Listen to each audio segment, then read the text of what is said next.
In this video, I'm going to show you how you can deploy a website on netlify.com.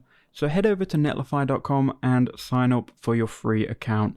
Now for me, I've already got my account created and we're going to be on the dashboard of Netlify. Now once you're here and you've created your account, go to add new project once you are on the homepage. By clicking on this button, you can then click on deploy manually and you can now drag in your website's files. Now this has to be in a .zip file, so go ahead and create that. For me, I already have my .zip file here. So inside of this .zip file, we have the website files. Now if this wasn't already zipped, I could just go ahead and highlight all of my files required. I could right click and I could go ahead and create a zip file.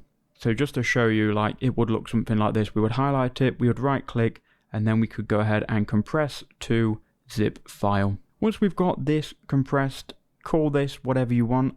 I'm just going to leave it on index. Make sure it's a zip file and just drag it onto the screen. That is then going to upload the project files. Just make sure you drag it onto the center of the circle and you can see it's now uploading.